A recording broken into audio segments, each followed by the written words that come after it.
एक इसमें से वीके 16 में से स्टेन स्वामी का स्टेट ने मर्डर कर दिया और बाकी लोग धीरे धीरे करके बेल पे बाहर आए। लेकिन अब भी जो सुरेंद्र गाडलिंग है वो जेल में है लगभग 7 साल 9 महीने।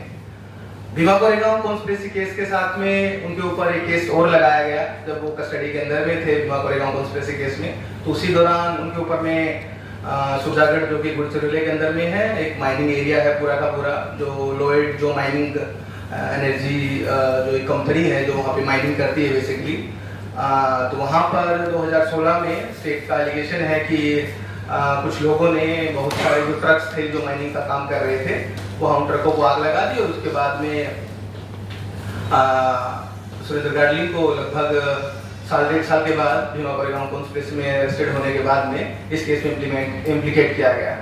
और उस केस की जो अगर आप देखेंगे किस तरीके से आज तक वो जो केस है, पहले गढ़चिरौली सेशन कोर्ट में था, बाद में वो अहेरी कोर्ट वहाँ बना तो अहेरी कोर्ट में ट्रांसफर हुआ और अभी पिछले 1-1.5 महीने पहले तक लगभग ये मान लीजिए 7 साल तक, लगभग 6-7 साल तक उस केस के अकॉर्डिंग वो कोर्ट सिर्फ इस चीज का वेट कर रहा था कि हमारे पास ओरिजिनल रिकॉर्ड नहीं है केस के। तो आप इमेजिन कर सकते हैं कि 7 साल लगते हैं ओरिजिनल रिकॉर्ड पाने में, तो व्यक्ति का कब चाह रहा है हर एक चीज का। तो इतना लंबा समय मतलब उनको जेल में हो गया है। तो ये जो पब्लिक मीटिंग है ये उनकी सॉलिडेरिटी के लिए है। तो हमारे साथ में जो स्पीकर हैं मैं उनको इनवाइट करना चाहूंगा।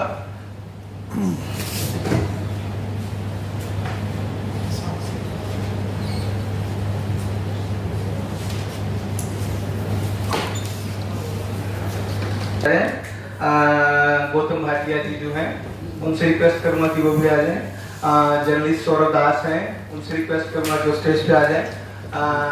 प्रोफेसर ललिता नारायण हैं मैं उनसे रिक्वेस्ट करूंगा कि स्टेज पे आ जाएं। और जो महाराष्ट्र से हमारे एडवोकेट आए हुए हैं जगदीश मेश्रम जी, मैं उनसे रिक्वेस्ट करूंगा कि वो स्टेज पे आ जाएं।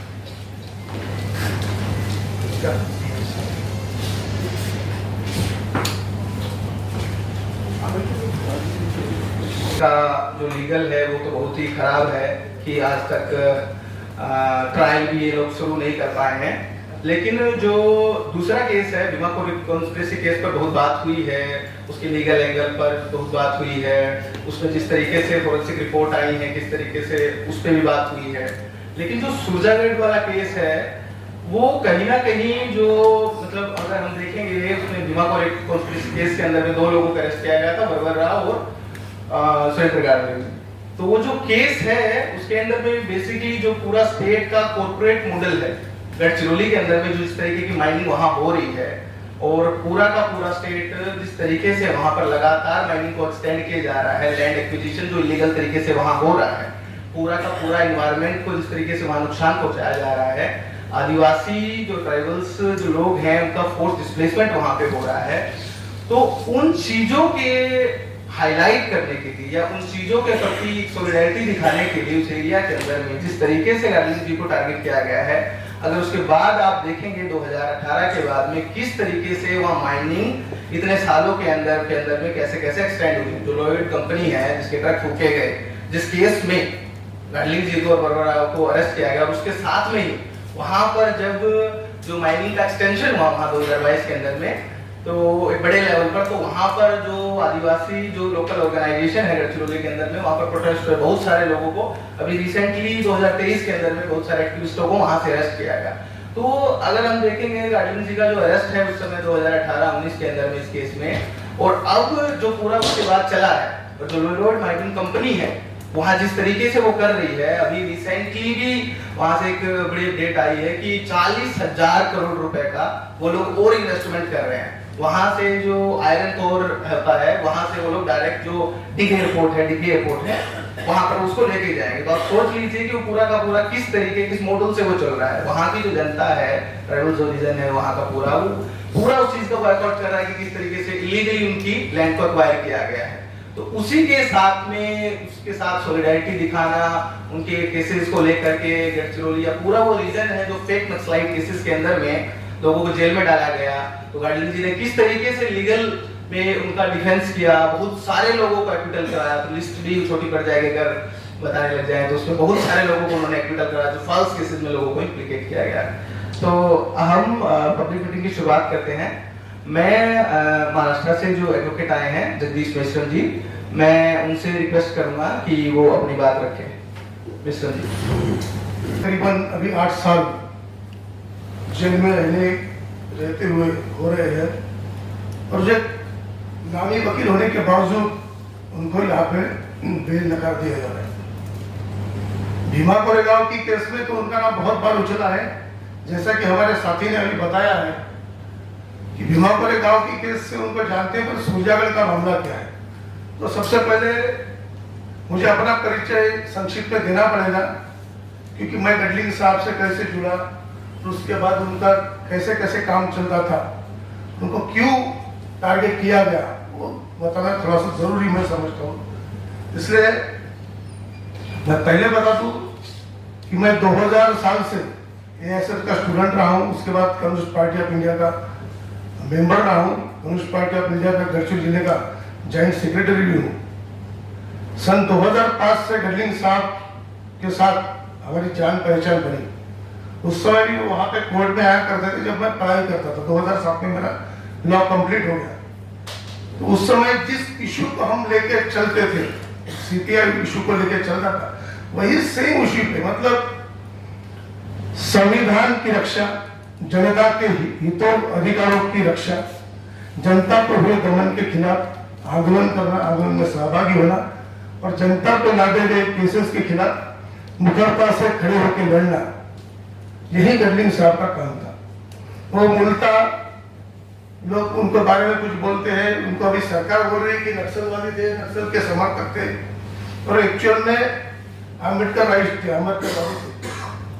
हाँ, हालांकि ये बात और है कि वो उसके साथ साथ मार्क्स को भी मानते थे, पर उनका एक मूल ये था कि जो इस देश में संविधान लागू हुआ है, तो इस देश में ये संविधान ने जनता को जो अधिकार दिए हैं, अगर कहीं पे भी जनता के अधिकारों का हनन होता है, उल्लंघन होता है स्टेट की तरफ से, तो फिर चाहे वो गरीब से गरीब क्यों ना हो, दलित, आदिवासी, पिछड़ा, अल्पसंख्यक क्यों ना हो, उसके हित में, उसके अन्याय के लिए बगैर कोई फीस के फीस मिलती है तो ठीक है, नहीं मिलती है तो as a lawyer, as a Ambedkarite मैं अपनी जवाबदारी समझता हूँ कि उसके हित में मैं खड़ा रहूंगा। ऐसी उसकी उनकी सोच थी, और वो सोच हमसे मिलती जुलती होने के कारण हमसे जुड़ते थे। 2010 से मैंने उनके साथ काम करना शुरू कर दिया। तो 2010 तक बहुत सारे केसेस में जो आदिवासी थे, दलित थे, जिनको नक्सल के नाम पे अरेस्ट किया गया, कई सालों अनेक केसेस लगाए, एक नहीं, एक आदमी के ऊपर 50 भी केसेस लगाए। वो सारी केसेस गडलिंग साहब ने बगैर कोई फीस लिए और बगैर कोई उनसे ये रखे लालच, लोभ या कोई भी भावना रखे, पूरे संवैधानिक तौर पे वो काम किया। और ये सब करते करते क्या हुआ था, हम जब ट्रायल चलाते थे केस में उनके साथ में, तो इस तरीके से गडलिंग साहब का पेश आना था कि सरकार या पुलिस वाले डर जाते थे, घबरा जाते थे, उनकी किल्ले उड़ा देते थे। जब भी हंसने लगता था कि ये क्या केस आपने लोग लेके आए, तो सरकार का बहुत बार उसमें अपमान होता था। ऐसे में कई बार सरकार की तरफ से गडलिंग साहब को धमकियां भी मिली है। जैसा कि मैं आपको बताना चाहूंगा कि एक केस था उनका,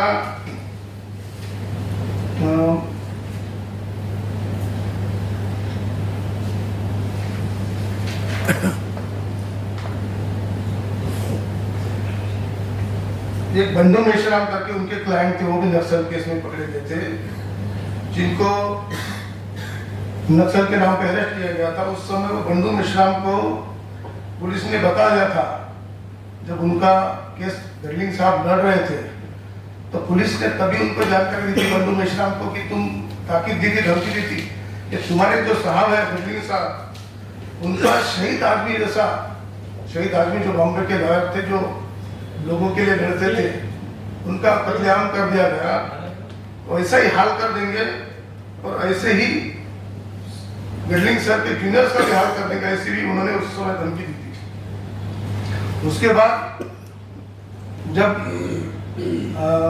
गडलिंग साहब की शादी थी तो शादी के समय भी एक अनिल बोरकर करके उनके साथी थे, उनके साथ आरोपी के वकील फरार करके इसी पुलिस वालों ने ये हेडिंग के साथ लोकपाल न्यूज़पेपर में न्यूज दी थी।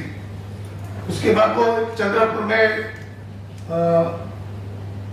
एक एफआईआर था, देशद्रोह का आरोप लगाया था। उसमें गडलिंग साहब ने एक कैशिंग की एप्लीकेशन लगाई थी कि मैं तो घर में ही हूँ, मेरा कोई उससे लेन देन है नहीं, तो इस केस में मुझे एक एफआईआर क्रैश कर दो जो है। तो ये केस नागपुर हाईकोर्ट में दाखिल किया गया था और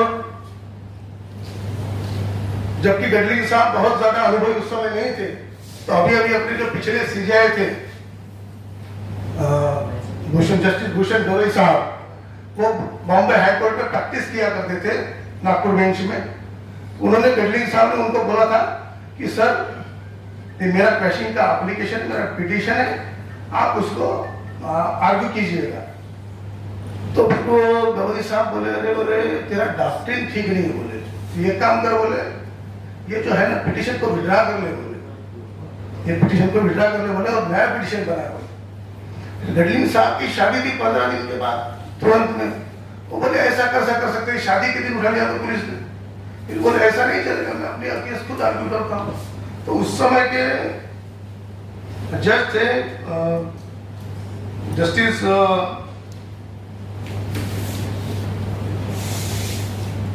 पालकर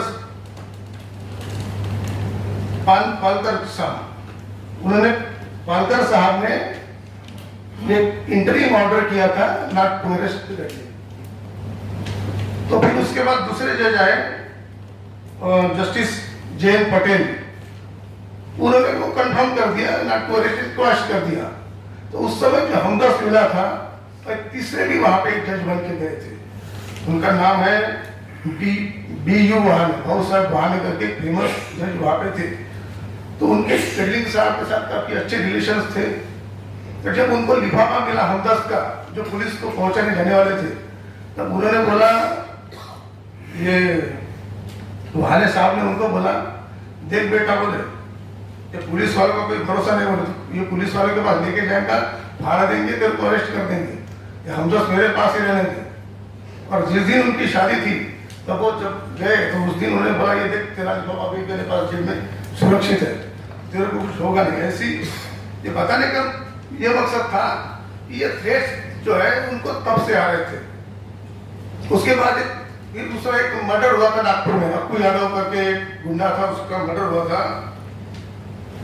उसके पेपर्स, जो केस पेपर गडलिंग साहब को उन्होंने बुला के दिखाए थे, केस पेपर में देखिए, जिसमें ये लिखा है कि सुरेंद्र गडलिंग नक्सलवादी है और विलास भोंडे उसका जूनियर है।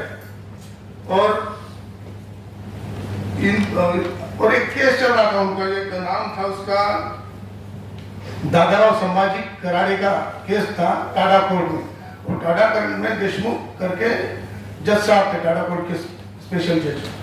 तो उनको ये बताने की कोशिश की जा रही थी प्रोसिक्यूशन की तरफ से या पुलिस की तरफ से, सरकार की तरफ से, कि देखिए इन दोनों ने ये दादा साहब संभाजी कराड़े को एक्विटल कराने के लिए, कोर्ट को धमकी देने के लिए जिन्होंने अप्पू यादव का मर्डर कर दिया।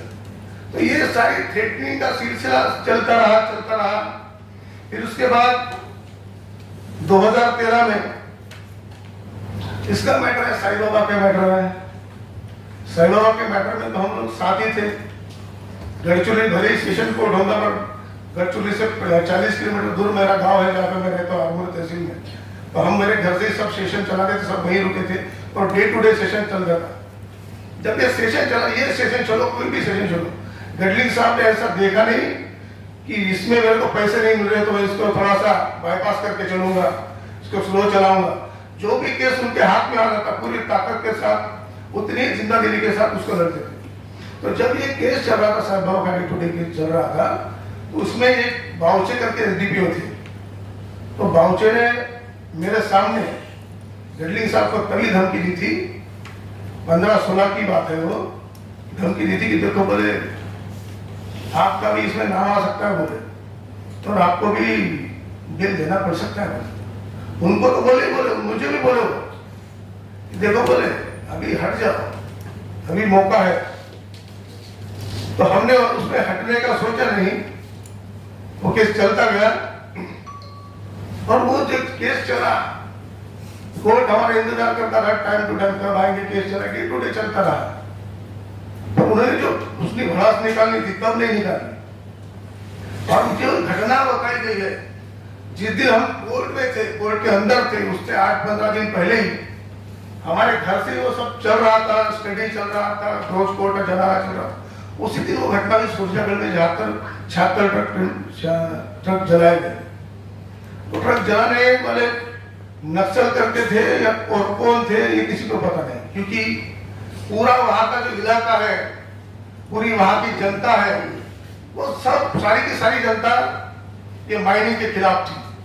और फिर भी सरकार का सपोर्ट लेके, पुलिस वालों का सपोर्ट लेके ये माइनिंग का काम एक कंपनी ने चालू कर दिया था, जो कि महाराष्ट्र से कंपनी थी। तो ट्रक जाने के बाद कुछ हुआ नहीं। ट्रक जाने के बाद कुछ 4 लोगों के लोकल लोगों को अरेस्ट कर दिया गया। अरेस्ट कर दिया गया, उसमें चार्जशीट दाखिल हुई नहीं, उनको बेल मिल गई।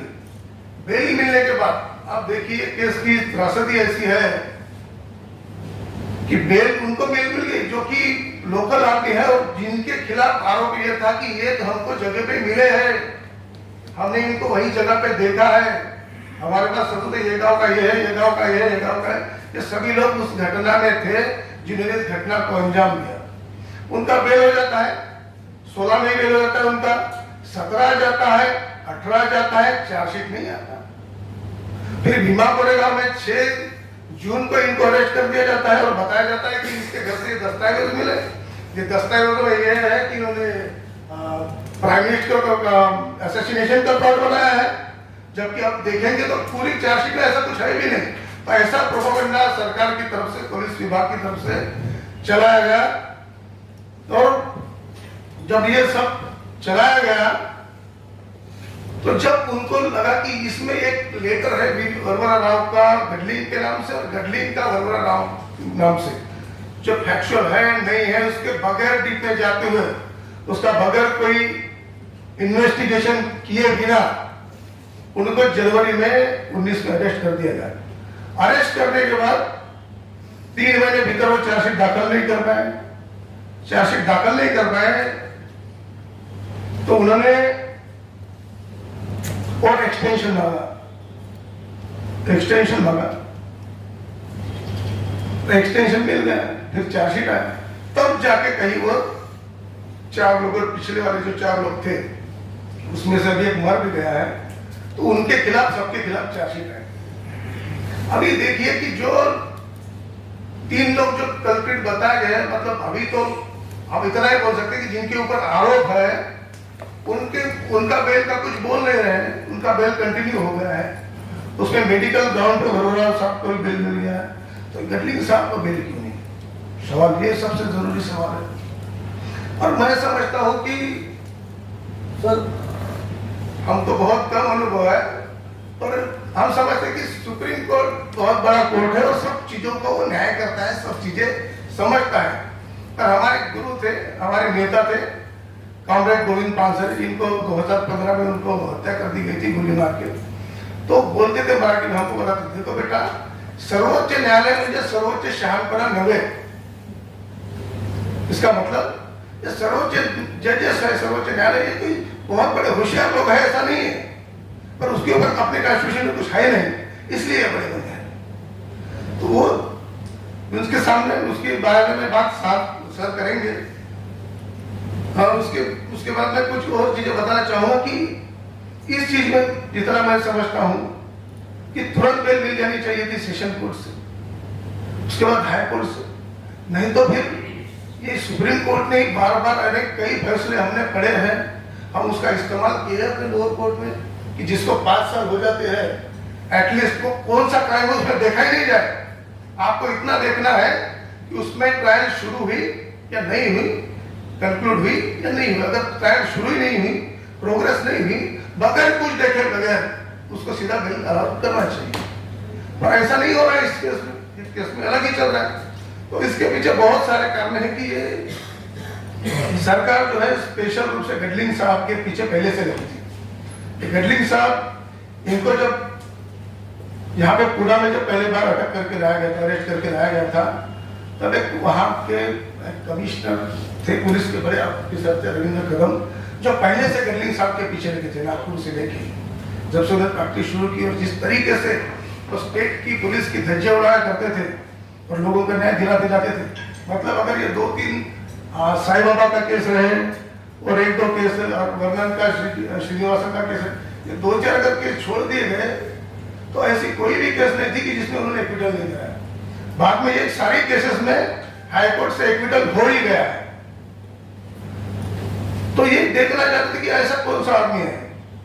तो जब उनको अरेस्ट किया गया था फर्स्ट टाइम, तो उनको बोला गया था कि देखो बोले ये रविंद्र कदम और ये शिवाजी पवार जो एसडीपीओ थे पुणे के, आप सेक्शन सीआरपीसी सेक्शन 64 के तहत आप अपना स्टेटमेंट दे दो, नहीं तो बोले कम से कम आपको 5 साल जेल में रहना पड़ेगा, हम कोई भी हालत में आपको 5 साल बाहर निकलने नहीं देंगे। उस पर क्या किया गडलिंग साहब हंसने लगे। उनको तो ये थ्रेटनिंग पहले से थी, तो उनको लगा क्या और करेंगे। तो उस बार ये छिड़ गए दोनों, ये कदम और ये पवार साहब दोनों चिढ़ गए और ये बोले आप किस लिए हंस रहे? तो गडलिंग साहब ऐसे बोले मैं ऐसे हंसता हूँ, मेरी आदत है हंसने की, हंसते खेलते रहने की। तो उसके बाद उस समय वही केस में, भीमा कोरेगांव के केस में जो रोना विल्सन था, वो श्रोमा सेन थी, महेश राउत था, इन सभी को लालच दे दिया था कि आपको 164 का स्टेटमेंट तो आपको बचाया जाएगा, नहीं तो आपको किसी को 5 साल की कैद होगी, किसी को 10 साल नहीं छोड़ेंगे, किसी को 2 साल नहीं छोड़ेंगे, ऐसा बोल रहे थे। पर किसी ने उसमें कोई स्टेटमेंट दिया नहीं। इसलिए एक कदम और पवार दोनों ही चिड़े हुए थे कि, और कभी उस समय पहली केस में ही, भीमा कोरेगांव केस में, तो जब 90 दिन के भीतर वो चार्जशीट दाखल नहीं कर गए तो यूएपीए में प्रावधान है कि आप एक्सटेंशन कर सकते हैं। तो उन्होंने 90 डेज का एक्सटेंशन का एप्लीकेशन लगाया था।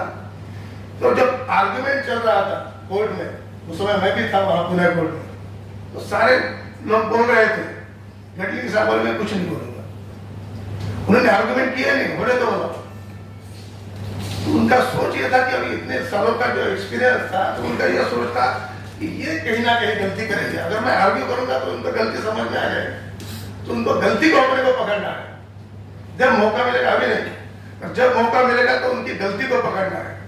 तो जैसे बाद में क्या हुआ, उन्होंने एक्सटेंशन कर दिया, एक्सटेंशन के ऊपर ही हमने हाईकोर्ट में पिटीशन कर दी थी, पर मृदुला भाटकर मैडम ने उसमें सबको बेल अलॉट कर दिया था, डिफॉल्ट बेल एज अ, वो गलत तरीके से उसका एक्सटेंशन का एप्लीकेशन है, उसमें इंडिपेंडेंट रिव्यू नहीं है पीपी का, इस आधार पे उन्होंने उनको बेल ग्रांट कर दी थी। फिर वो उन्होंने तुरंत सुप्रीम कोर्ट चले गए, 8 दिन का समय मांगा, तो कुंभकोणी कब दिए थे वहां पे, उन्होंने 8 दिन का समय मांगा और समय मांग के तुरंत इधर कैसा होगा, किसी को अगर रिलीफ मिल गए जनता के हित में काम करने वाले लोगों को, सुप्रीम कोर्ट रात में भी जान जाता है।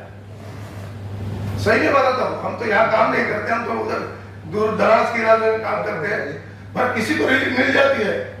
जैसा कि साईं बाबा के केस में हुआ, जब उनका ऑर्डर हो गया तो छुट्टी के दिन कोर्ट कर दिया सुप्रीम कोर्ट, तो ऐसे ही होता है यहाँ पे। तो उस कारण से वो उनका जो बेल हुआ था, फिर वो इन्होंने सुप्रीम कोर्ट में वो फैसला पलटा दिया।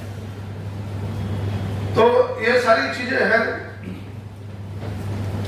सुरजागढ़ मामले में जब अरेस्ट करके गडलिंग साहब और वो वी वरना राव को लेके जा रहे थे, उस समय शिवाजी पवार जो है तब के वो एसडीपीओ थे भीमा कोरेगांव केस में, पहले वो वही इन्वेस्टिगेशन ऑफिसर थे। तो उन्होंने गडलिंग साहब से मिले थे, उसने कहा, बोले थे कि वो मैं 2 दिन उस दिन सोया नहीं। किस बारे में सोया नहीं? क्योंकि तुम इतने बड़े आर्ग्यू करते हो, मैंने सुना है, मैंने कभी देखा तो नहीं, पर मैंने सुना है कि बहुत बड़े तुमने केस लड़े हैं, लोगों के एक्विट किए हैं। मैं 2 दिन सारा सो नहीं पाया कि तुमने आर्गुमेंट क्यों नहीं किया। तो उनको मालूम था कि आगे चलते हमको उसका फायदा मिलने वाला है एक्सटेंशन एप्लीकेशन की। तो ये सारी चीजें थी, ये सारी चीजें है।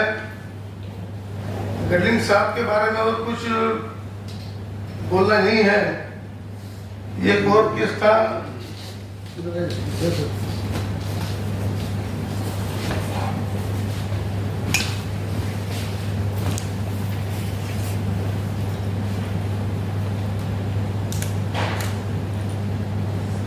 गडलिंग साहब के ऊपर हर बार वो पुलिस वाले नागपुर के अंदर या नागपुर चंद्रपुर विदर्भ में कहीं ना कहीं ऐसा झूठा एफआईआर करके पेपर में, न्यूज़पेपर में उसकी जानकारी दे दिया करते थे।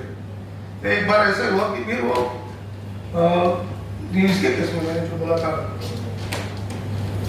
क्या नाम था, पप्पू यादव की केस में, उसमें बोला था कि तुम्हारा नाम भाई चार्जशीट में है, तुम्हारा नाम एफआईआर में है, तो आप एक काम एंटीसिपेटरी बिल ले लो।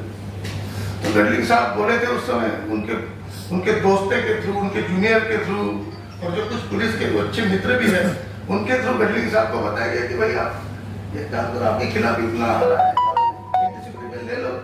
तो गडलिंग साहब बोले कितने केस मेरे ऊपर करेंगे मुझे मालूम नहीं, कहाँ तक मैं एंटीसिपेटरी बिल करते रहूँ और कब तक मुझे मिले इतनी देंगे।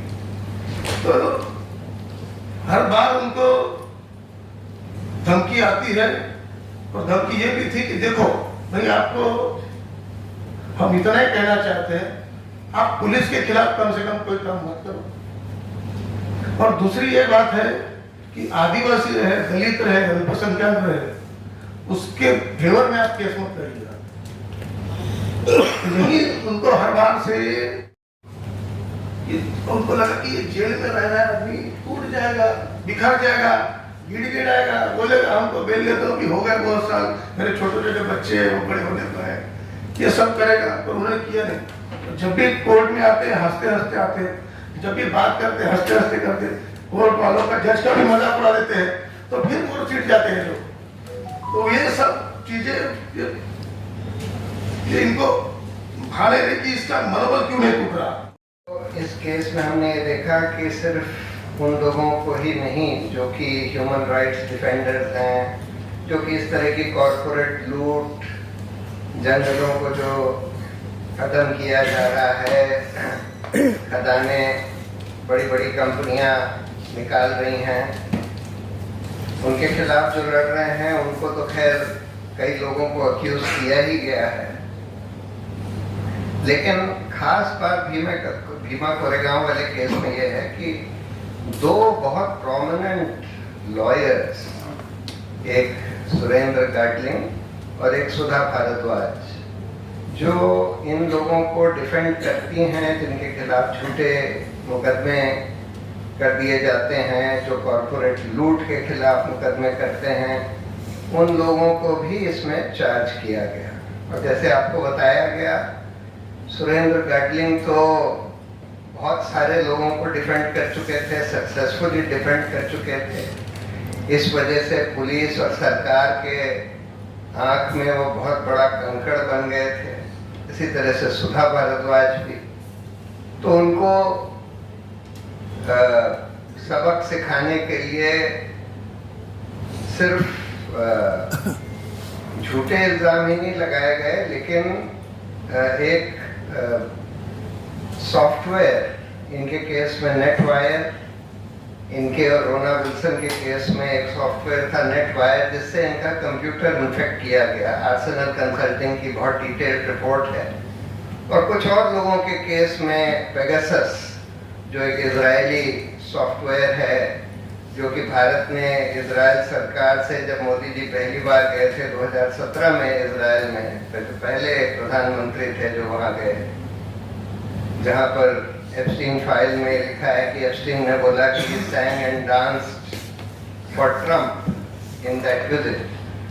तो मोदी जी ने $2 बिलियन यानी करीब 18,000 करोड़, आज के हिसाब से 18-19 हजार करोड़ रुपए खर्च करके ये सॉफ्टवेयर इजराइल से खरीदा, पेगासस।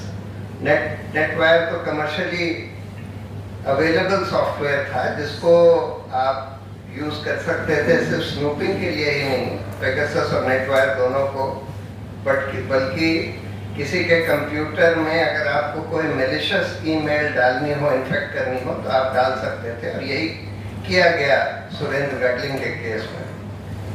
तो ये दो पिक्यूलियरिटीज हैं भीमा कोरेगांव में, क्योंकि ये तो खैर बाद में ये निकल कर आया कि पेगासस का सॉफ्टवेयर तो बहुत सारे जर्नलिस्ट, एक्टिविस्ट के फोन्स में निकला जो कि यूज किया गया, और भारत सरकार ने जो एक सुप्रीम कोर्ट ने कमेटी बनाई थी उससे कोऑपरेट भी नहीं किया। सुप्रीम कोर्ट में भी कोई जवाब दाखिल नहीं किया इसका कि भाई उन्होंने खरीदा कि नहीं खरीदा। जाहिर है कि खरीदा गया, इसमें कोई डाउट ही नहीं, दो राय नहीं हो सकती। तो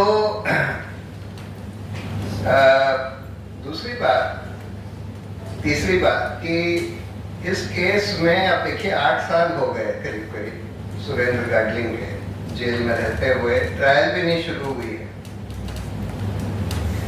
और झूठे इल्जाम लगाए गए हैं, एविडेंस मैन्युफैक्चर किया गया है ये नेटवायर की सॉफ्टवेयर का इस्तेमाल करके, लेकिन फिर भी आज तक उनको बेल भी नहीं दी जा रही। कायदे से तो ऐसे केस में अगर हिंदुस्तान में कोर्ट्स बिल्कुल सरकार से स्वतंत्र होते और फर्म और स्ट्रॉन्ग जजेस होते यहाँ पर हाई कोर्ट्स और सुप्रीम कोर्ट में, तो अब तक तो ये प्रोसिक्यूशन को क्वॉश कर देना चाहिए था और उन पुलिस अफसरों के खिलाफ इन्वेस्टिगेशन और प्रोसिक्यूशन ऑर्डर करना चाहिए था जिन्होंने झूठे केस बनाए और ये मैलिशियस सॉफ्टवेयर का यूज करके उनके कंप्यूटर्स इन्फेक्ट करे। लेकिन दुर्भाग्य की बात यह है कि आज हिंदुस्तान में जजों की स्वतंत्रता हाई कोर्ट्स और सुप्रीम कोर्ट में इतनी गिर चुकी है कि इसको तो छोड़िए कि वो पुलिस ऑफिसर्स के खिलाफ, देखिए ये जो सिलसिला चला हुआ है झूठे केस बनाने का, धड़ाधड़ एक्टिविस्ट के खिलाफ, जर्नलिस्ट के खिलाफ जो सरकार का विरोध करते हैं उनके खिलाफ झूठे केस बनाकर फाइल कर दिए जाते हैं, यूएपीए का चार्ज लगा दिया जाता है। दिल्ली राइट्स में यही किया गया है बहुत सारे लोगों के खिलाफ। तो एक तो इन सारे कोर्ट्स को ये करना जरूरी है कि ऐसे केसेस में वो ये आदेश दें कि भाई इसमें इन पुलिस ऑफिसर्स ने जिन्होंने झूठा केस बनाया इनका प्रोसिक्यूशन होना चाहिए। अभी अरविंद केजरीवाल के केस में, वो लिकर केस में वो जज ने ऑर्डर किया है कि वो सीबीआई ऑफिसर का इन्वेस्टिगेशन और प्रोसिक्यूशन होना चाहिए। ये करना जरूरी है, जब तक आप ये नहीं करेंगे तब तक ये सिलसिला नहीं रुकेगा। दूसरी बात कि भाई बेल ही आप नहीं दे रहे हैं। सुप्रीम कोर्ट ने एक फैसले में कम से कम ये बोल दिया कि अगर यूएपीए का भी चार्ज हो, 5 साल जेल में रह चुका है, कोई जना ट्रायल नहीं शुरू हुई है, तो बेल मिलनी चाहिए। लेकिन फिर भी हम देख रहे हैं कि इस केस में बेल नहीं दी जा रही, तारीख पर तारीख सुप्रीम कोर्ट भी लगाता चला जा रहा था और कहता है कि नहीं हम ट्रायल एक्सपेडाइट कर देंगे। भाई इसका क्या मतलब है कि ट्रायल एक्सपेडाइट कर देंगे? करीब करीब 8 साल हो गए, ट्रायल शुरू भी नहीं हुई है, आप बेल भी नहीं तय कर रहे। तो बहुत दुर्भाग्यपूर्ण स्थिति है और ये जो जजों की स्वतंत्रता गिरी है उसके कई कारण हैं। मैं कई बार इसके बारे में बोल चुका हूँ, आज उसको बोलने की जरूरत नहीं है। लेकिन ये साफ जाहिर है कि बहुत सारे जज लोग आजकल सरकार के दबाव में काम कर रहे हैं। देखिए वो जो सोनम वांगचुक, उसके केस पे तारीख पर तारीख लगती जा रही है। उधर उमर खालिद को बेल नहीं दी गई जबकि कोई केस नहीं था उसके खिलाफ, सारा झूठा केस बनाया गया था और एकदम साफ जाहिर था। लेकिन फिर भी हम देख रहे हैं कि ये सब हो रहा है। तो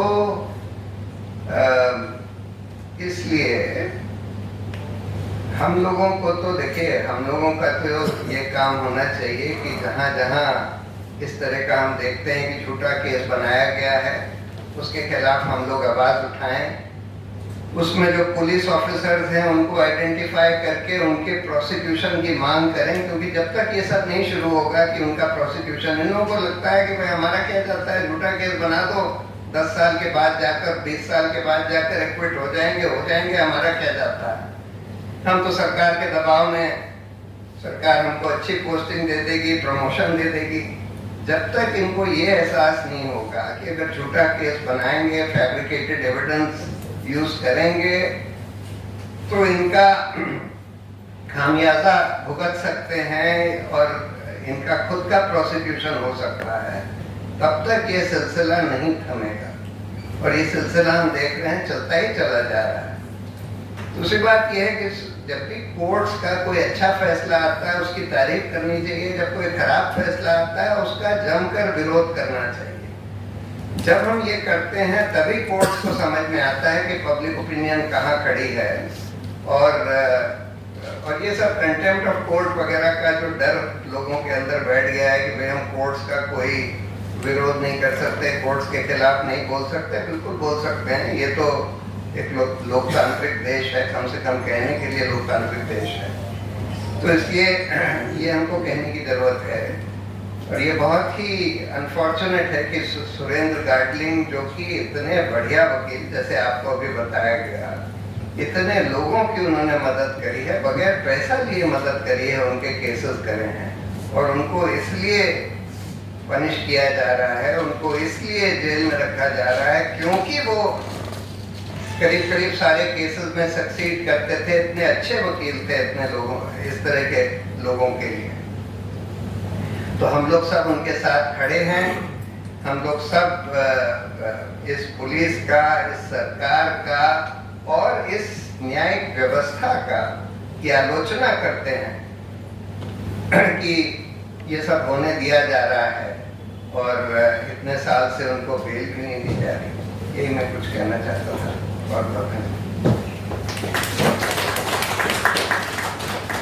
शुक्रिया प्रशांत भूषण जी। प्रशांत जी ने बताया कि किस तरीके से मतलब सबसे जो अहम चीज़ है, जो 2 लॉयर इस केस में टारगेट किए गए।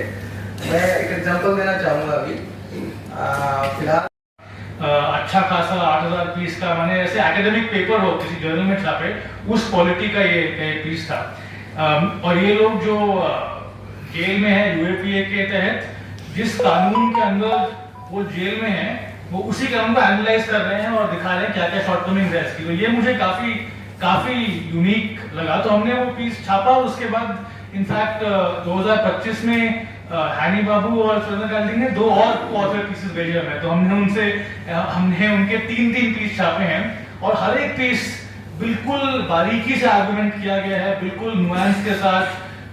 कम से कम 10-15 केस को एनालाइज किया है, डिस्टिंग्विश किया है, पैराग्राफ को साइट किया है। मतलब जैसे कि मैंने कहा, एक अच्छे खासा एकेडमिक जर्नल का लेवल जो वो लेवल है पीसेस का, और ये मुझे काफी यूनिक लगा। तो मैं ब्रीफली बात करूंगा इस यूएपीए पे, जिस कानून के तहत अभी भी 7 साल के बाद जेल में है, और जेल में क्यों है, और जो उन्होंने ऐसे लिखा है उसके फ्रेमवर्क से मैं इसको देखूंगा as a matter of solidarity, कि उन्हीं के लेख को लेकर एनालाइज करते हैं। तो यूएपीए में एक प्रोविजन है, आप सब लोग जानते होंगे, बहुत ही मशहूर और नोटोरियस है, 43D5 करके। तो उस प्रोविजन में लिखा है कि अगर पुलिस केस डायरी या पुलिस रिपोर्ट को पढ़ के कोर्ट को लगे कि प्राइमा फेसा है, मतलब बस उसी पुलिस डायरी या रिपोर्ट को देखकर जो आरोप है वो सच है, तो बेल कोर्ट नहीं देगा। अब ये एक काफी पुराना सा प्रोविजन है, ये एक्चुअली ब्रिटिश सरकार ने लाई थी इमरजेंसी के टाइम पे, जब वर्ल्ड वॉर चल रही थी, तो उतना पुराना एक प्रोविजन है। और ब्रिटिश सरकार का ऑब्वियसली ये कोशिश थी कि इस प्रोविजन के साथ, इस कानून के साथ, हम हमारे जो फ्रीडम फाइटर्स हैं उनको जेल में रखते हैं लंबा समय बिना ट्रायल के।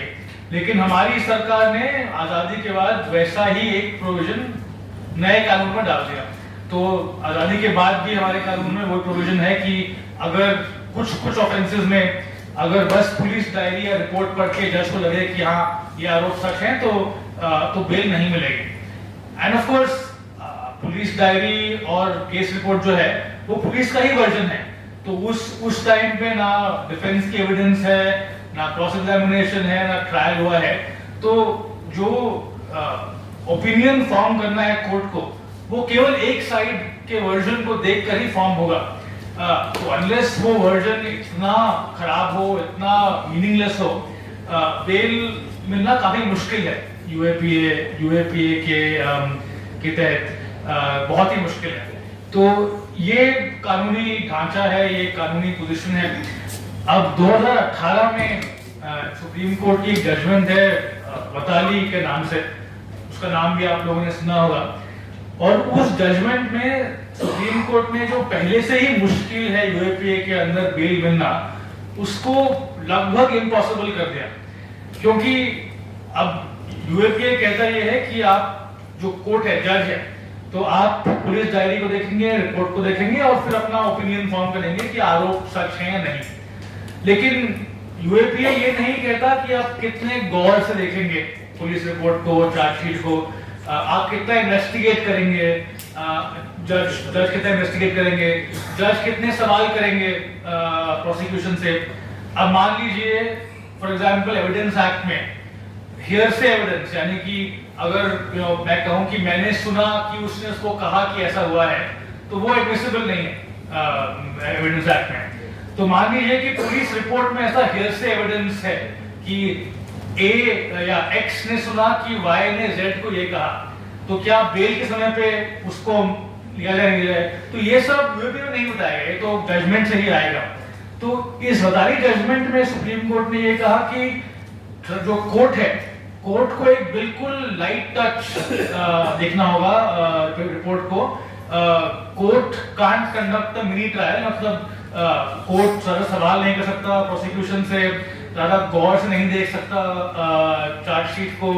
अगर मान लीजिए हेयरसे एविडेंस है, ऐसा एविडेंस है जो एडमिसिबल भी नहीं होगा ट्रायल में, लेकिन वो भी कोर्ट को मानना पड़ेगा बेल के समय। तो ये एक बहुत ही किसी इलॉजिकल अप्रोच लिया इस वताली जजमेंट ने, सुप्रीम कोर्ट ने। और उसके बाद बेल मिलना बहुत ही मुश्किल हो गया है यूएपीए के तहत।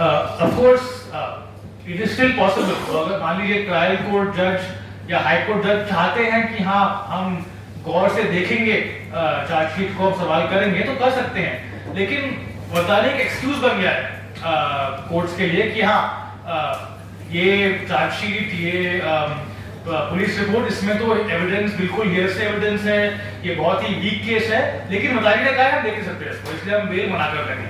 तो ये अभी मोस्ट रिसेंटली जो जब शारजील इमाम और उमर खालिद को बेल मना कर दी गई दिल्ली राइट्स केस में, तो वही लॉजिक लगाया गया कि हाँ वताली ने कहा है जजमेंट ने कि हम कुछ नहीं देख सकते कि कैसा सच है, गलत है, क्या है। अगर पुलिस रिपोर्ट में आरोप है तो हम मान के चलेंगे और बेल मना कर देंगे, चाहे कितने भी साल फिर लोग जेल में रहें। तो ये लीगल पोजीशन है सुप्रीम कोर्ट ने जो ले डाउन करी है वताली में, और उसके बाद बेल मिलना बहुत ही मुश्किल रहा है।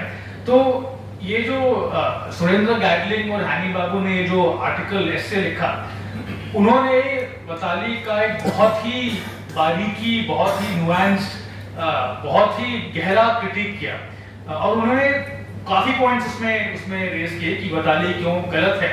लेकिन 2 पॉइंट्स मतलब ऐसे थे कि मैंने खुद नहीं सोचा था उनके बारे में, क्योंकि अब तो हम तो वताली के बारे में सालों से पढ़े आ रहे हैं, वो हमने भी नहीं सोचे थे। तो एक पॉइंट उन्होंने ये रेज किया कि वो 43D5 से कहा गया है कि कोर्ट को क्या करना है, क्या नहीं करना। अगर कोर्ट को लगे कि आरोप प्राइमा फेसा है, सही है, पुलिस रिपोर्ट पढ़ के, तो कोर्ट बेल नहीं दे पाएगा। लेकिन जब ये शब्द कोर्ट यूज हुआ है तो कौन से कोर्ट की बात चल रही है? तो फिर उन्होंने लिखा इस एस्से में कि अगर आप यूएपीए का सेक्शन 2 देखें, वहां पे कोर्ट की भी एक डेफिनेशन है, और वो है सेशंस कोर्ट यानी ट्रायल कोर्ट। तो बेसिकली जो 43D5 के जो कंस्ट्रेंट्स हैं कि कोर्ट को बिल देना मना है, वो कंस्ट्रेंट्स बस ट्रायल कोर्ट पे ही लागू है। एक बार अपील में मामला हाई कोर्ट या सुप्रीम कोर्ट पे आ गया, तो फिर ये जो है ट्विन टेस्ट, प्राइमा फेसा, ये सब की जरूरत नहीं है। उस सब के बिना ही हाई कोर्ट और सुप्रीम कोर्ट बिल दे सकते हैं। तो हाई कोर्ट और सुप्रीम कोर्ट को ये नहीं कहना चाहिए कि वताली ने कहा है कि हम चार्जशीट को देख भी नहीं सकते, वो अलाउड नहीं है। तो एक पॉइंट तो उन्होंने ये रेज किया कि जो शब्द कोर्ट है 43D5 में, उसका मतलब बस ट्रायल कोर्ट है। तो ये बहुत ही एक गहरा पॉइंट रेज किया, जो बहुत ही narrow close reading of the statute, वो भी जेल के अंदर पढ़ के उन्होंने ये पॉइंट रेज किया।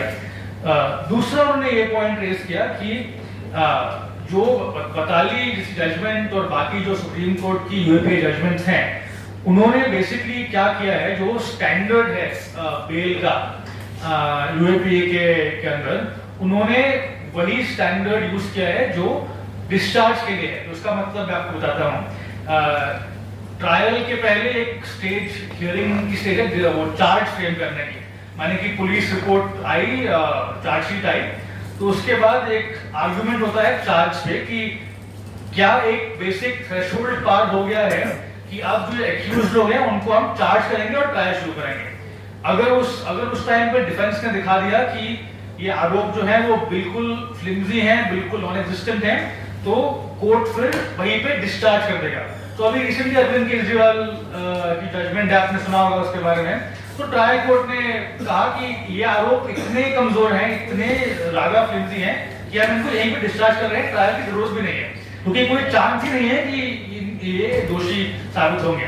तो डिस्चार्ज का जो स्टैंडर्ड है बहुत ही हाई स्टैंडर्ड है, बहुत ही मुश्किल है उसको मीट करने का। तो डिस्चार्ज के स्टैंडर्ड में वही होता है कि प्राइमा फेसी केस है अगर या नहीं है। तो गैडलिंग और रानी बाबू ने ये लिखा, उन्होंने ये आर्ग्यू किया कि देखिए एक स्पेसिफिक शब्द है यूएपीए में 43D5 में, वो है रीजनेबल। तो ये बस ये काफी नहीं है कि कोर्ट को लगे कि प्राइमा फेसी केस है, लेकिन ये रीजनेबल होना चाहिए कि प्राइमा फेसी केस है। तो उन्होंने ये आर्ग्यू किया कि जो ये शब्द रीजनेबल है, इसका मतलब ये है कि स्टैंडर्ड उससे हायर है, मतलब कि प्रोसिक्यूशन के लिए हायर स्टैंडर्ड है। और फॉर एग्जांपल अगर आप मान लीजिए कि जैसे मैंने भी कहा कि अगर ट्रायल चल रहा है तो हेयरसे एविडेंस जो है वो इनएडमिसिबल है। तो अगर मैं प्रोसिक्यूशन में मैं कहूं कि मैंने सुना कि एक्स ने राय को कहा कि ऐसा हुआ, तो वो इनएडमिसिबल है, वो कोर्ट रिलाय नहीं करेगा उस पर। लेकिन बताली में कहा गया है कि बेल के समय पे वो एविडेंस बहुत ही लॉजिकल बात है कि वो एविडेंस हम यूज कर सकते हैं कि हाँ प्राइमा फेसी केस है।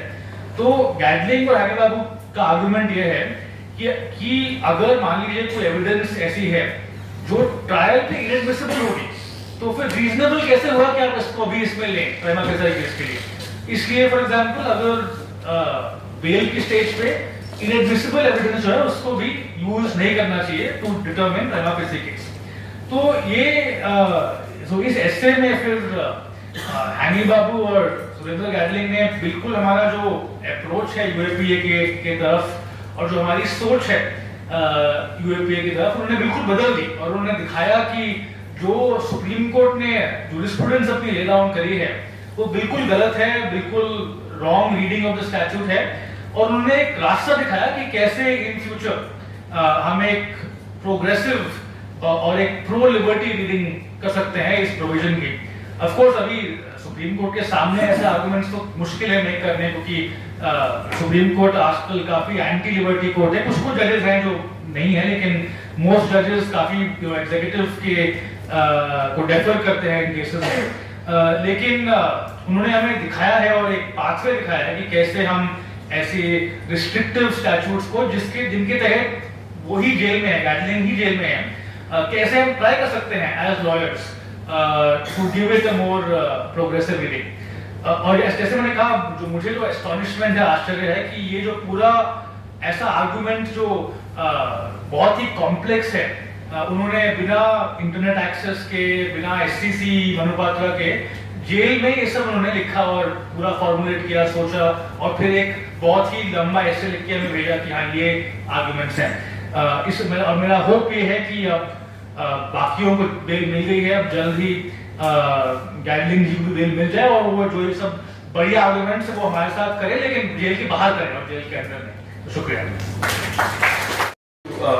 मुझे बोलने का आपने अपॉर्चुनिटी दिया।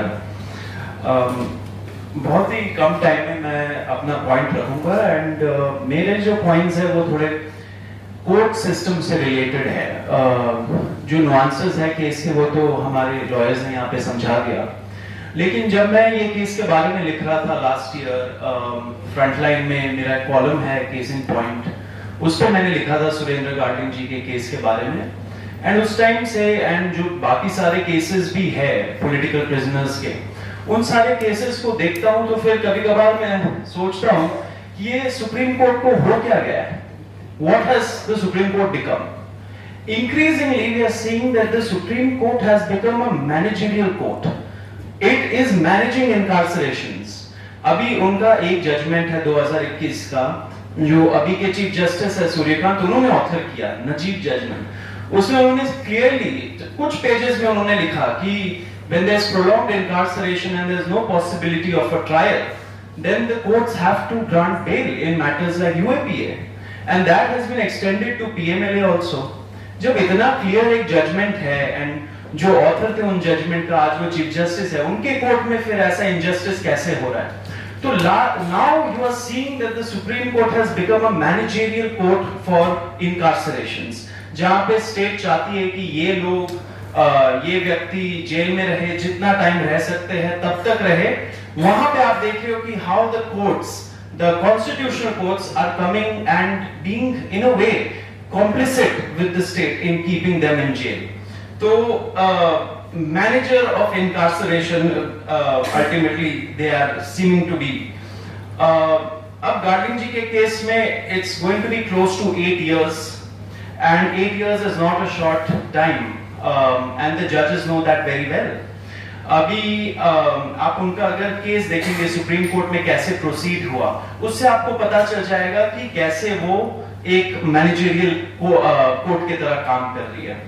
अगस्त 2023 में जो बेल रिजेक्ट हुआ था बॉम्बे हाई कोर्ट से, उसका अपील उन्होंने फाइल किया। अब तब से लेके अब तक 2.5 साल हो गया। जो सबसे रीसेंट ऑर्डर है उनके केस में, उसमें Supreme Court itself has said and admitted that it has been 2.5 years and the man has been in jail for more than 7 years. They have written it, it's an admission. But what did the Supreme Court do since August 2023? जब मैंने last year ये column लिखा था, तब 17 बार the cases were listed in the court room. उस time पे Justice MM Sundaresh थे, उनका बेंच था, and he was hearing the matter. Before Justice Sundaresh the matter was listed 14 times in total. उस टाइम पे 13 times out of 17 times it was listed before Justice Sundaresh. लेकिन आप उस हर हियरिंग का ऑर्डर आप अगर निकाल के पढ़ोगे, उसमें यही दिख रहा है कि the state is asking for more time. The government के साइड से जो लॉयर आ रहे हैं वो बोल रहे कि हमें 2 हफ्ता और चाहिए, हमें 1 हफ्ता और चाहिए, 4 हफ्ते और चाहिए अपना एफिडेविट फाइल करने के लिए। And you see how the जजेस on the bench are actually indulging the state. They are saying कि आप ले लीजिए इतना time, as a last opportunity आप ले लीजिए इतना टाइम। नेक्स्ट टाइम फिर वो आते हैं, बोलते एक और अपॉर्चुनिटी दीजिए, तब भी फिर जजेस बोल रहे कि ठीक है आप 4 हफ्ते और ले लीजिए, 2 महीने और ले लीजिए। लास्ट में तो ये हुआ जुलाई के महीने में, जब गार्लिन जी के टीम के लॉयर्स गए जस्टिस सुंदरेश के बेंच के सामने और उन्होंने बोला कि the man has been in jail for such a long time, so the bail application has to be heard urgently. उन्होंने डेट दिया 4 महीने बाद का। So what does that show? It shows that the court was hesitant in hearing the case. And why was the court hesitant? मैंने अपने column में भी यही मैंने पूछा कि what are the reasons that a judge with so much constitutional protection, which is written in the constitution, उनका आज तक इंडिया में किसी जज का impeachment नहीं हुआ है, तो अगर इतना बड़ा थ्रेशोल्ड है टू एक्ट अगेंस्ट अ जज, so what are the considerations at play when a जज does not want to here a case like this, जहां पे injustice is so much, it's clearly written on the wall. So I for one do not want to think that there are extraneous considerations at play in a case like this. But whatever actions the court is taking or not taking, एक इंसान तो यही पूछेगा ना कि what is at play behind the scenes. तो इतने बार ये केस लिस्ट हुआ, फाइनली जब वो लिखा गया वो कॉलम 2 दिन बाद Justice Sundaresh recused from the case, बोला कि not before me. अब जैसे देखते हैं आप दूसरे केसेस में जजेस तो they don't give reasons why they don't want to hear a particular case mostly, तो उन्होंने बोला मेरे सामने नहीं, ये दूसरे बेंच के पास चले जाइए ये मैटर। तो matter was ultimately sent to the Chief Justice of India and उन्होंने बेंच बदल के अभी जस्टिस महेश्वरी के बेंच के सामने। लेकिन जब ये मैटर बदला तो थोड़ा होप आया कि मे बी अ जज who is actually interested in mating out justice would actually take up this case and look at the condition of the man and pass an order, whatever that order be। लेकिन एक order तो आना चाहिए ना, सुनवाई तो होनी चाहिए। लेकिन same thing has been happening before the new bench also। आप उनके नए orders निकालेंगे जस्टिस महेश्वरी के बेंच के, वहां पे आपको दिखेगा कि it is as though that Surendra Gadling is being asked to pay for the administrative inefficiency of the courts through his liberty। आप उनका सबसे recent अगर ऑर्डर निकालेंगे उसमें कोर्ट बोल रही है कि जो ट्रायल कोर्ट है वहां पे जज नहीं है, 4 हफ्ते के अंदर जज अपॉइंट करिए। जो फाइल है वो दूसरे कोर्ट में है, वो फाइल ट्रांसफर करिए 8 हफ्ते के अंदर। 8 हफ्ते 10 हफ्ते के बाद अब हमारे सामने लिस्ट करिए ये matter.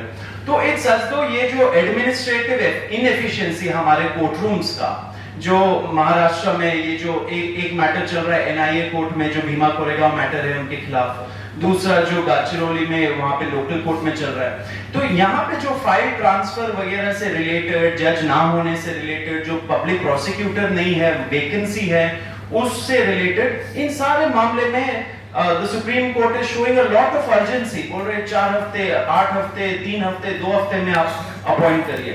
But why should Surendra Gadling be paying for that inefficiency? Is he supposed to take the burden? If the state is inefficient in that way and the court can see it very clearly, कि there are no chances of the trial starting at any point at near future, then the court should actually go one way ahead and say कि not only should the man be granted bail, but something more should happen to him। What about the time lost in jail? उसका कौन compensate करेगा? तो that is how the matter is proceeding in the Supreme Court। So there is a form of procedural posturing happening in the Supreme Court, and what message is being sent down to the lower courts? उनका जो भीमा कोरेगांव वाला matter, अब मान लीजिए supreme court ने bell दे दिया, but what about the Bhima Koregaon case? वो भी तो मामला, वो बेल एप्लीकेशन भी तो हाई कोर्ट में पेंडिंग है। अब हाई कोर्ट वाले जज, I am told recently that the जज said let's wait for what the Supreme Court does. अगर सुप्रीम कोर्ट बेल देती है and then will proceed with the matter. तो अब भीमा कोरेगांव वाले बेल मैटर में कितना टाइम लग जाएगा उनको? 8 साल तो हो गए already. So what message is the Supreme Court sending to the courts lower down? And is this how liberty is being treated in our country in cases like this? This is अब you know Chief Justice Chandrachud थे, उन्होंने जब उनको उमर खालिद के बारे में पूछा, he came out with statistics। मेरे कोर्ट में, मेरे टेन्योर में इतने हजारों लोगों को हमने बेल दिया। But granted that you are giving bail, लेकिन it is in these matters which are politically sensitive, where the state is using all its resources and powers to unjustly keep someone in jail, that is the point where the institution is really tested। And what is happening in that test? अभी आप क्या कर रहे हो उस मामले में? And ऐसे ही दूसरे मामले, सोनम वांगचुक के मामले में आप देखो, वो कोर्ट हियरिंग उठा के उसके बारे में आप पढ़ो, the court is giving a long rope to the center कि आप justify करिए कि आप क्यों जेल में रख रहे हो।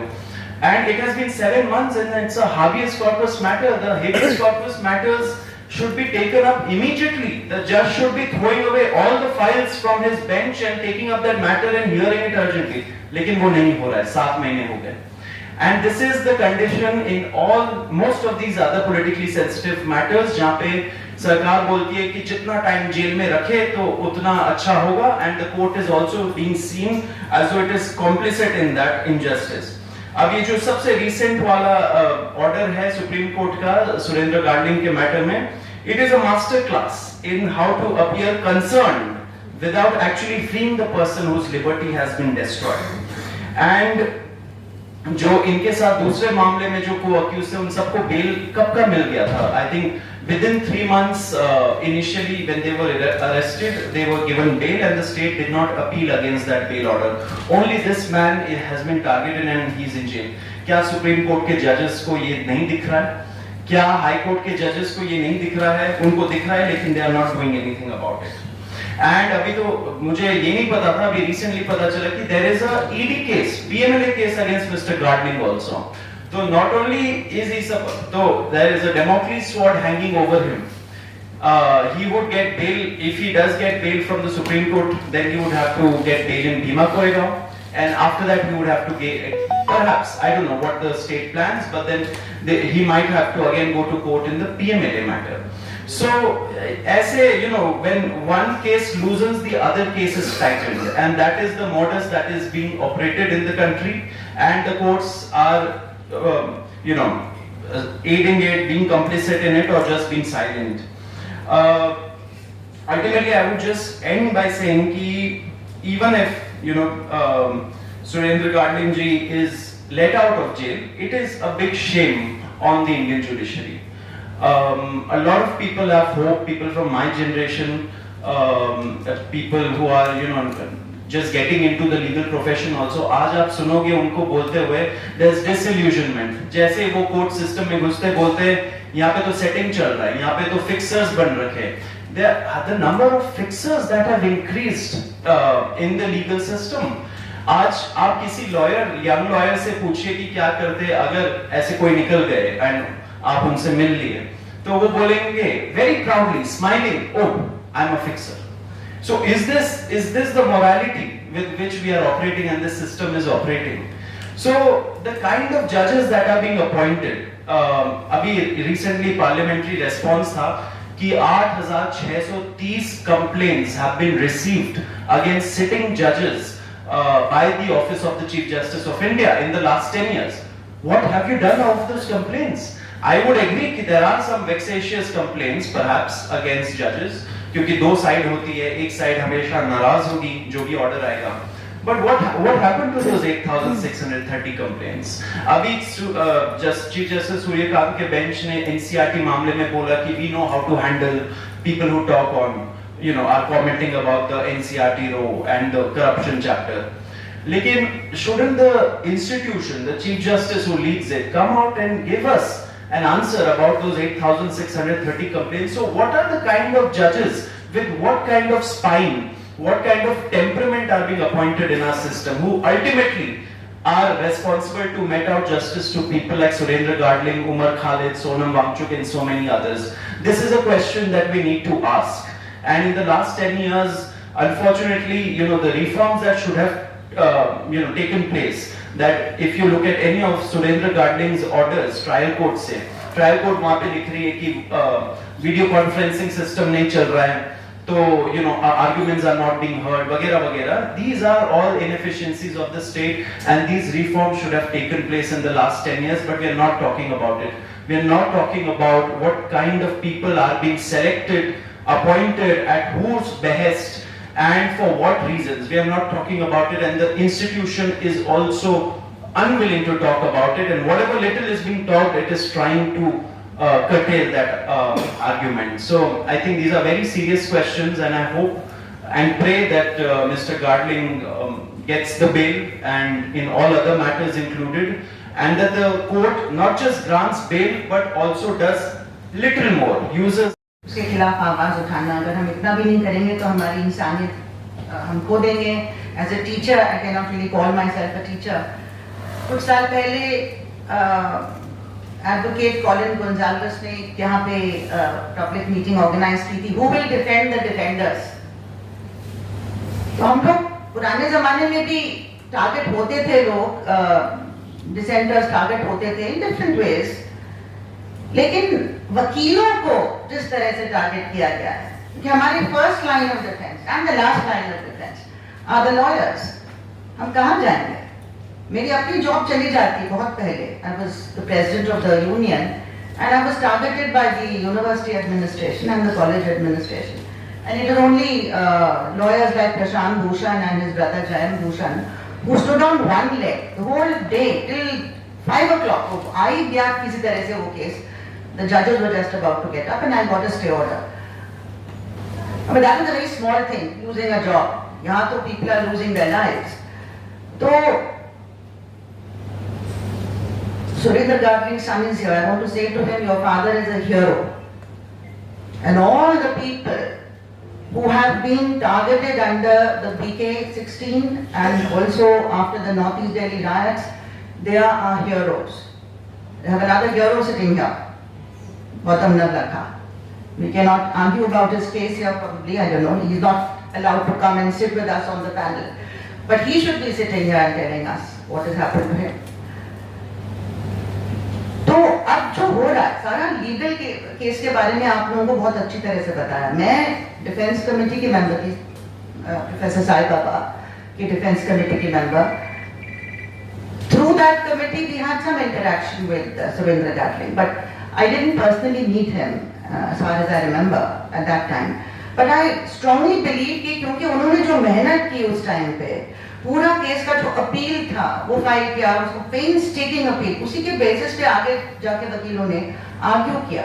Many other lawyers later argued the case. Mihir Desai argued it in the later stages, and there was some other lawyers from the Nagpur High Court. And finally we got success, but it was the hard work done by Surendra Gatling and his team. And from within the jail also he kept giving his advice. I mean, as Deepak has just pointed out, कि अंदर भी काम चल रहा है. कुछ दिन पहले एक और प्रेस कॉन्फ्रेंस हुई थी जहाँ पे उमर खालिद, शर्जील इमाम, इन सब के बारे में बात हो रही थी, और भी जितने लोग निकल के आए, Gulfisha and others. How, while staying within the prison, they exercise their freedom in a way in which we are not exercising it outside. हम लोग अपने आप को जेलों में डालते चले जा रहे हैं. हमारा जो प्रोटेस्ट हैं वो उनकी नंबर्स श्रिंक करते जा रहे हैं. लोग पहले से अपने आप को डरा रहे हैं कि कुछ हो जाएगा अगर आपने ये पोस्ट लाइक कर दिया, अगर आप बाहर आ गए, अगर आप दिख गए इनके साथ तो पता नहीं क्या कर देंगे हमको. तो ये बड़ी शर्म की बात है कि जो अंदर हैं वो लड़ रहे हैं हमारी आज़ादी के लिए, and they are not compromising. वो स्टेटमेंट साइन करने के लिए तैयार नहीं थे, which would have compromised all of us. They fought on, and many of them lost their lives. So the least we can do is come out of our own self-made prison and onto the streets and find who will hold the judiciary accountable. Supreme Court को कौन accountable रखेगा? हमको सड़कों पे आना पड़ेगा. They are meant for us. They are responsible to the Constitution, not to this wretched executive. How compromised is our administration and our executive authority? अब तो और भी ज्यादा क्लियर होता जा रहा है. जिस तरह से जंग के बादल, अब तो जंग के अलावा कुछ हमारे दिमाग में है नहीं. जो अब तो the poor people will be crushed. अभी जो इस तरह की गैस प्राइसेस वगैरह बढ़ रही हैं, who are the people? And ये जो नेक्सस है जो पॉलिटिकल इंटरेस्ट के नाम पे of complete immorality आपने जो बनाया है, और उसके बेसिस पे आप किस तरह से you allow yourself to be blackmailed. We are being called the Epstein class, and we are. That is the kind of thing being used to blackmail world leaders. और उनका इंटरेस्ट क्या है? This global corporate nexus, mafia. आज से नहीं, कब से ये चल रहा है कि सारे कंट्रीज के रिसोर्सेज को निचोड़ लो, निकाल लो. तो चाहे वो हिंदुस्तान हो या पैलेस्टाइन हो, गाजा हो, ईरान हो, ईरान का तेल चाहिए आपको, हिंदुस्तान की सब कुछ चाहिए, आपके सारे मिनरल्स चाहिए. Unfortunately the Adivasis are sitting on top of all the priceless minerals. तो उनको एथनिकली क्लेंस करना है, तभी आप उनको हथियाएंगे. It was very clear. Doctor Sai Baba की कन्विक्शन वाली जो जजमेंट थी लोअर कोर्ट की, उसमें क्लियरली लिखा था, 800 कुछ पेज थे. कोई भी एक्यूजेशन ऑफ वायलेंट एक्टिविटी नहीं, कोई भी एक्यूजेशन कि he was party to any kind of violence, nothing. ये था क्या क्राइम है? He was part of an organization, वो भी नहीं प्रूव कर पाए. So part of an organization which is opposed to development. Whose idea of development? आप क्या कर रहे हैं छत्तीसगढ़ में, झारखंड में, हर जगह, गडचिरोली में, what is happening? So the way in which you are wiping out innocent tribals, and because Father Stan Swami stood up for them, fought cases legally for them, became their voice, he had to be eliminated. And every other person like him, because they are the threat. Sai Baba was a threat. उनकी health तबाह कर दी. सुरेंद्र गार्लिंग से और ज्यादा चिढ़ते हैं, because his spirit is not broken despite everything.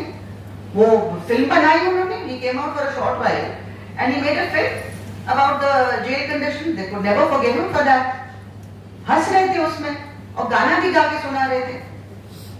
So when they are not able to break your spirit, they get much more sadistic. Because they are essentially sadists. And they've been made into sadists. Sadism pays. Because nobody will hold them accountable. So this is what we are turning into. And it's not as if, you know, the judges are very efficient when it comes to giving bail to Arnab Goswami. अब रात में आपने बुला ली, ये hearing कर लिए थे कि आपकी 24 घंटे भी लिबर्टी नहीं जानी चाहिए, 1 घंटा भी लिबर्टी नहीं जानी चाहिए उसके लिए, और A to Z तक सुना दिया जस्टिस चंद्रचूड़ ने. सॉरी टू से, is my batchmate from my college. और उसकी जो हमारे ग्रुप है उसमें कितनी मतलब क्या सुनने को मिलता है उसमें ही आता है. ऑब्वियसली द जजेस have all run away from that group. So he says things like you know A to Z सबको कर दिया, यू को भूल गए, you don't know your alphabet, घुमत ताले शर्जील इमाम.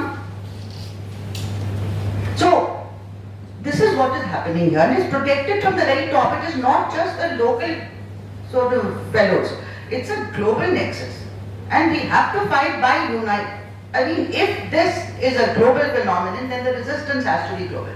हमें हर इस तरह के एफर्ट को ज्वाइन करना है, और ये नहीं कहना कि यह हमारा जो पॉलिटिकल इंटरेस्ट है तो हम वहां पे उसके बारे में नहीं बोलेंगे. Understand what's happening. All of us have to be out on the streets. तो मैं ज्यादा कुछ नहीं कहना चाहती हूँ, इतना ही कहना चाहती हूँ कि सारी बातें हो गई हैं, लेकिन जिस तरह से नया भीमा कोरेगांव केस बन रहा है, लखनऊ केस बन रहा है, उसमें एक के बाद एक सबको शो कॉज नोटिस आ रहा है, अरेस्ट हो रहे हैं, JNU के स्टूडेंट्स अरेस्ट हो गए. क्या क्या उनके साथ नहीं, they were made to strip and they were humiliated. अभी वो लिख रहे हैं, not frightened. It is the lawyers who stood by them. अब वो lawyers ही चले जाएंगे जेल में तो फिर who will stand with us? So we have to really fight for our lawyers and our journalists. And I am very impressed with Saurabh Das. I keep getting your posts. You need to speak clearly to all the criminals wherever they are sitting, wherever, in whichever highest place, that you should be held accountable. Posterity will hold you accountable. They will not forgive you. और हमें अपने आप को आजाद करके हमें सड़कों को भरना है और लोगों से बात करनी, जितना भी हम कर सकते हैं, उनको पूरी सच्चाई बतानी है, और चाहे पेगासस हो या नेटवायर हो या जो भी हो, उसका पर्दाफाश करते हुए आगे चलना है. ये सब सुनते हुए मुझे कुछ याद आता है. 2017 के करीब था, और जब मैं जब सीमा चिश्ती को हुमायूं टूम दिखाने ले जा रहा था, तब सामने निजामुद्दीन पुलिस स्टेशन पड़ता है, और सीमा ने अपने बेटे को कहा, ये देखो ये निजामुद्दीन पुलिस स्टेशन में ना इमरजेंसी के वक्त आपके डैडी को अंदर कर दिया था. वो एक छोटा सा जो किस्सा है मेरे सर में रहे. मैं वापस ऑफिस में गया और मेरे जूनियर्स से पूछा, ये समझो कि कल मैं अंदर उसी पुलिस स्टेशन में और आप रिट पिटीशन फाइल करते हो सुप्रीम कोर्ट में, अब बताओ कौन से कोर्ट रूम से हमें बेल मिलेगा?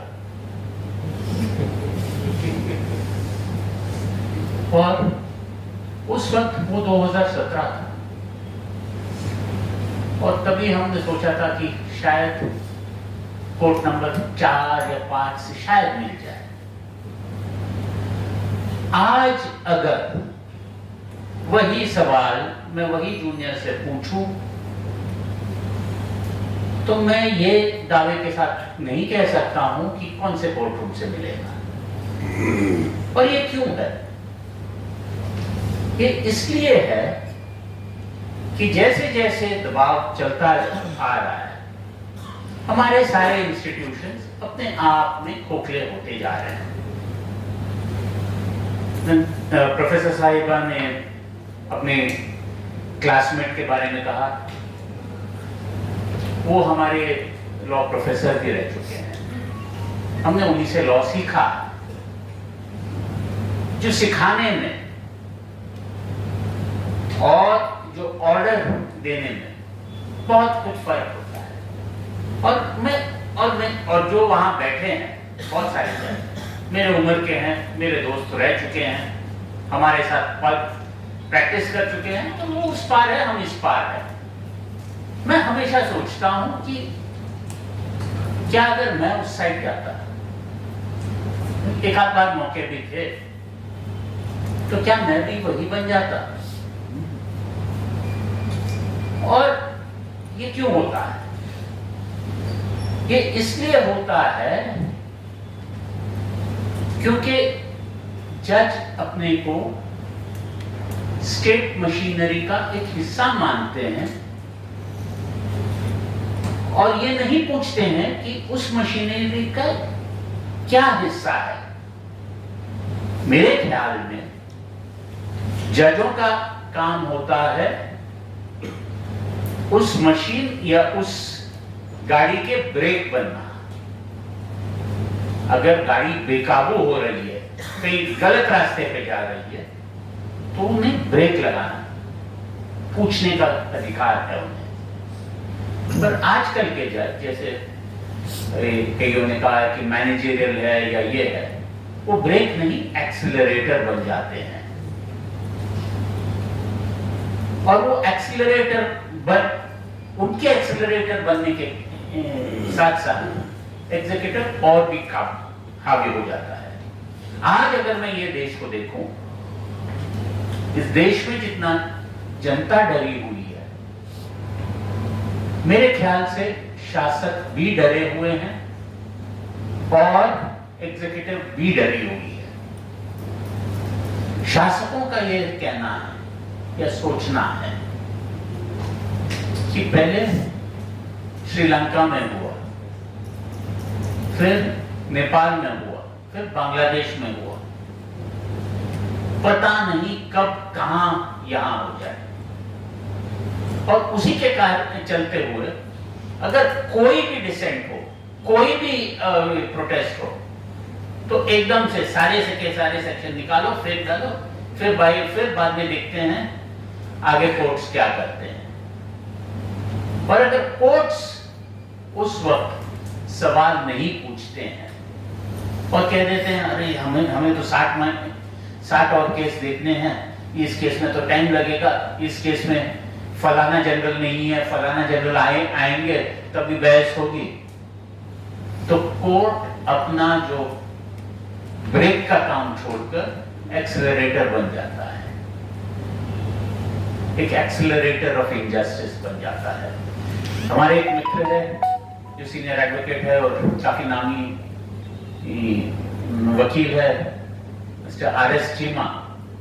उन्होंने तो कई पंजाब में कह दिया था कि शायद अंग्रेजों की हुकूमत में बेल मिलने की ज्यादा चांस थी। और हम किताबों में पढ़ते आए हैं कि जब गांधी जी को सजा सुनाना था अहमदाबाद में मैजिस्ट्रेट ने पहले उनके और झुक कर फिर बाद में सजा सुनाया और कहा भी कि अगर किसी शासन को लगे कि आपको किसी तरह छोड़ा जाए तो मुझसे ज्यादा खुशी किसी और को नहीं होगी। आज वो एक फंडामेंटल सेंस ऑफ फेयरनेस जो है वो हमारी जुडिशियल मशीनरी से खो गई है।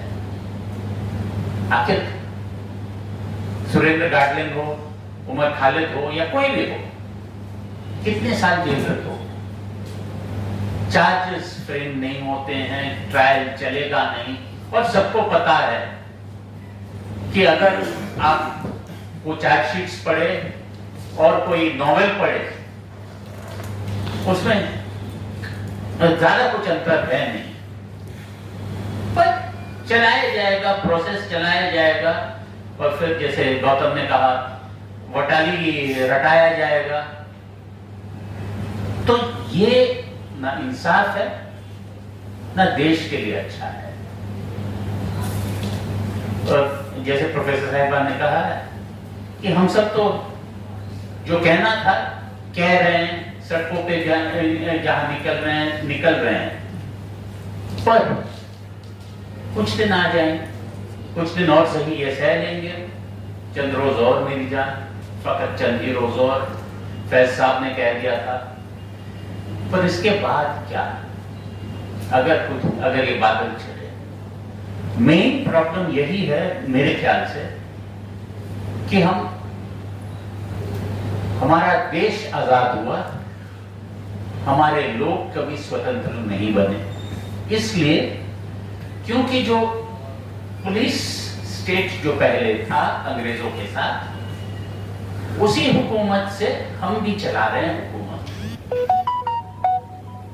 कन्हैया ने कहीं वो जेएनयू के वक्त सही कहा था कि भारत में आजादी ये इस वक्त किया जाता है। और